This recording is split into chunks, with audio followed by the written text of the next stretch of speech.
নমস্কার বন্ধুরা, আপনারা নিশ্চয়ই সবাই খুব ভালো আছেন। বন্ধুরা, আজ আমি সুরুচি বাংলা রান্নাঘরে শেয়ার করতে চলে এলাম তাজা তাজা মটরশুঁটি দিয়ে সন্ধেবেলার স্ন্যাক্স। ঘরে থাকা কয়েকটি সামান্য উপকরণ দিয়ে এই স্ন্যাক্সটি যে এত সুন্দর করা যায় সেটা ভাবাই যায় না। প্লিজ আমার এই ডিশটি যদি আপনাদের পছন্দ হয়ে থাকে, লাইক, শেয়ার, কমেন্ট করে আমার চ্যানেলের পাশে থাকবেন। আসুন কড়াইশুঁটি দিয়ে সন্ধেবেলার স্ন্যাক্স কি করে তৈরি করছি সেটি পুরো ভিডিওটা আপনারা দেখতে থাকুন।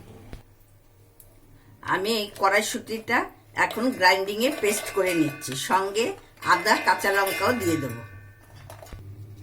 এতে আমি এখন একটু হাফ চামচ নুন দিয়ে দিচ্ছি, পরে আবার আমি লাগলে দেব। এবার আমি এটা গ্রাইন্ডিংয়ে পেস্ট করে নিচ্ছি। দেখুন এটা কি সুন্দর পেস্ট হয়ে গেছে। একদম মিহি পেস্ট করবেন না, আর যেন একটু একটু করে দানা থাকে এরকম ভাবেই পেস্টটা করবেন। এখন আমি কড়াতে দিয়ে দিলাম সামান্য সাদা তেল। এখানে আমি দিয়ে দিলাম কয়েকটি জিরে ফোড়ন, আর দিলাম একটু জোয়ান ঘষে, হাতে একটু ঘষে নেবেন, দিয়ে ফোড়নে একটু জোয়ান দিয়ে দিলাম। আর দিচ্ছি হাফ চামচের মতো কালো জিরে। এবার আমি যে কড়াইশুঁটিটা গ্রাইন্ডিংয়ে পেস্ট করেছি ওটা দিয়ে দিচ্ছি। এতে দিচ্ছি আমি হাফ চামচ হলুদের গুঁড়ো, হাফ চামচ চিলি ফ্লেক্স। আমি এতে আগে কাঁচা লঙ্কা দিয়েছি, এই জন্য এখন একটু কম করে দিলাম। ঝালটা আপনারা যে যেমন খান তেমনি দেবেন। এক চামচ জিরে গুঁড়ো।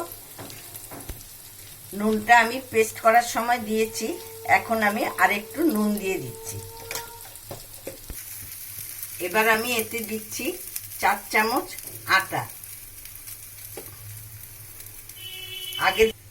এবার আমি এতে আবার আরো 2 চামচ আটা দিচ্ছি। আটাটা আমি একবারে দিলাম না, বারে বারে দিয়ে ভালো করে মেশাবো বলে।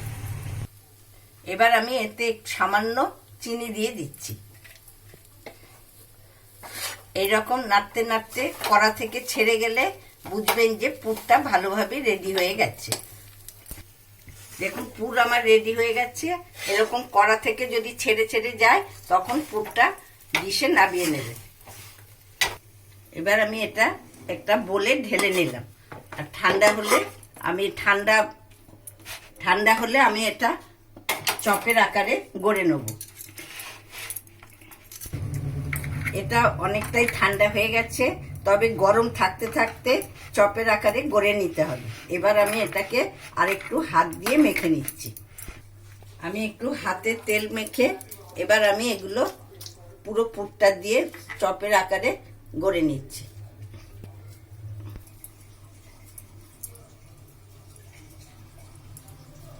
এই যে এরকম ভাবে একটা একটা করে গড়ে নেবে। এটা অন্য রকম সাইজেও বানানো যাবে, কাটলেটের আকারেও গড়তে পারে। আমি দুটো কাটলেটের আকারেও গড়ে দেখাচ্ছি।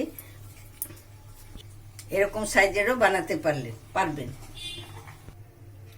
আমার তেল গরম হয়ে গেছে। এবার আমি গরম তেলে গ্যাসটা কমিয়ে আমি এটা একটা একটা করে ছেড়ে দিচ্ছি।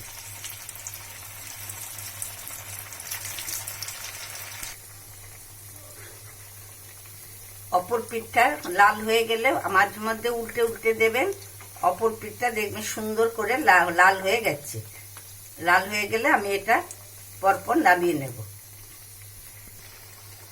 দেখুন উল্টো পিঠটাও বাদামি হয়ে গেছে। এই সময় গ্যাসের আঁচটা একটু কমিয়ে কমিয়ে নেবেন। দেখুন কি সুন্দর লাল লাল করে ভাজা হয়ে গেছে। এবার আমি চপগুলো তুলে নিচ্ছি। দেখুন ডিশটা দেখতে কেমন লাগছে, তাহলে খেতে না কত টেস্ট হবে। একদিন আমার হাজবেন্ড অফিস থেকে এসে বলছে মুড়ির সঙ্গে একটু চপ বানাও না। তখন আমার হঠাৎ খেয়াল হলো ঘরে সামান্য একটু কড়াইশুঁটি আছে, সেই কড়াইশুঁটি দিয়ে আমি এই চপটা বানিয়ে ফেললাম। আপনারাও একদিন সন্ধেবেলা মুড়ির সাথে যদি এই গরম গরম চপ করে সান্ধ্যকালীন আড্ডা জমাতে চান, তাহলে খুব ভালোভাবেই জমাতে পারবেন। আপনারা আজকেই এটি বানিয়ে ফেলুন।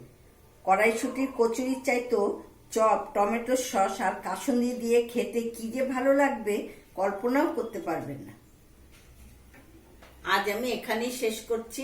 আবার আমি আরেকটি নতুন ধরনের স্ন্যাক্সের ডিশ নিয়ে হাজির হয়ে যাব।